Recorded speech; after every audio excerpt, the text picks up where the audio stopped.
Michael Jordan के जीवन की कहानी। माइकल जॉर्डन का जन्म सन 1963 में ब्रुकलिन की झुग्गी झोपड़ियों में हुआ था। पिता मजदूरी करते थे। माइकल जॉर्डन का बचपन बहुत ही गरीबी और भेदभावपूर्ण वातावरण से गुजरा। जब माइकल जॉर्डन 13 वर्ष के थे तो उनके पिता ने उन्हें पुराना टी शर्ट दिया और पूछा, इस टी शर्ट की कीमत क्या होगी? जॉर्डन ने जवाब दिया, शायद $1। पिता ने फिर कहा, क्या तुम इसे $2 में बेच सकते हो? यदि तुम ऐसा कर पाते हो तो मैं समझूंगा कि तुमने अपने मम्मी पापा की मदद की। जॉर्डन सिर हिलाए और बोले, मैं कोशिश करूंगा। जॉर्डन ने टी शर्ट को सावधानी से धोया और फिर धूप में सुखाने के लिए डाल दिया। अगले दिन वो टी शर्ट को बेचने के लिए एक व्यवस्थक स्टेशन पर गए। वहाँ 6 घंटे से अधिक समय तक बेचने की कोशिश की। अंत में जॉर्डन टी शर्ट बेचने में कामयाब रहा।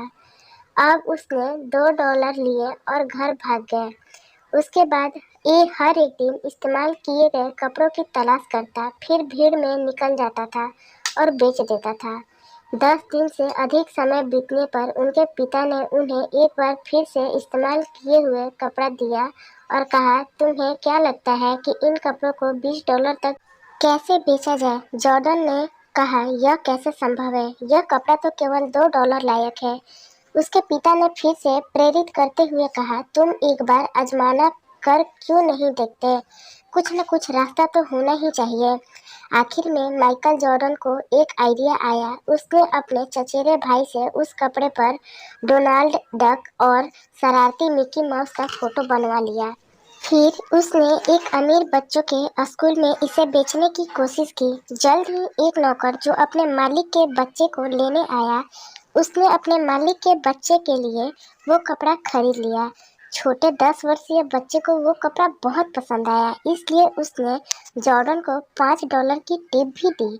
जॉर्डन के लिए $25 की रकम बहुत बड़ी थी, क्योंकि ये उसके पिता की एक महीने की वेतन की बराबर थी। जॉर्डन घर जब पहुंचा तो उसके पिता ने उसे एक और कपड़ा दिया और कहा, क्या तुम इसे $200 में बेच सकते हो? उनके पिता की आंखें चमक रही थी। इस बार जॉर्डन ने बिना किसी संकोच के कपड़ा बेचने के लिए ले लिया। 2 महीने बाद लोकप्रिय फिल्म चार्ली एंजेल की अभिनेत्री फराह फॉकेट न्यूयॉर्क में एक प्रोमो के लिए आई थी। प्रेस कॉन्फ्रेंस के बाद जॉर्डन ने फराह फॉकेट के पास पहुंचने के लिए सुरक्षा घेरों को तोड़ दिया और साथ लाए कपड़े पर उनका ऑटोग्राफ मांगा। जब फॉकेट ने एक मासूम बच्चे को अपना ऑटोग्राफ मांगते देखा तो उसने खुशी खुशी कपड़े पर अपने हस्ताक्षर किए। जॉर्डन जोश में चिल्ला रहा था, इस पर फराह फॉकेट ने ऑटोग्राफ दिया है, इसे मैं $200 में बेच रहा हूँ। जॉर्डन ने कपड़े की नीलामी की और एक बिजनेसमैन ने इसे $1200 में खरीद लिया। घर लौटने पर उसके पिता ने आंसू बहाते हुए कहा, यह मेरी समझ से बाहर है कि तुम ऐसा करने में सफल रहे। मेरे बच्चे, तुम बहुत महान हो।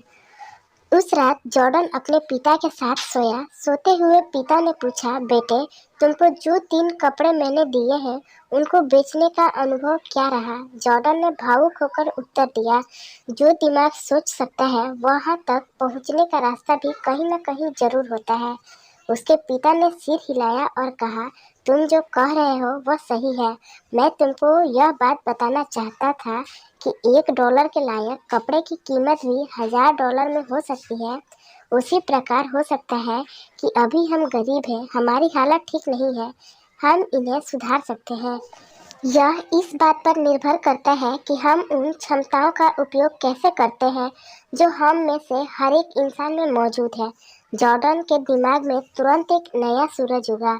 उसने सोचा कि एक सेकेंड हैंड कपड़ों को भी अपग्रेड किया जा सकता है, तो क्या मेरे पास खुद को कमजोर रखने का कोई कारण है?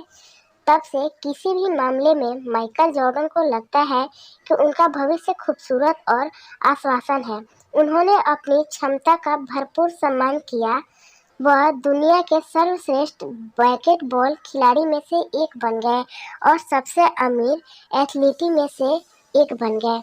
आशा करती हूँ आपको ये कहानी पसंद आई होगी। इस पे आपकी क्या राय है? हमें कमेंट करके ज़रूर बताइए।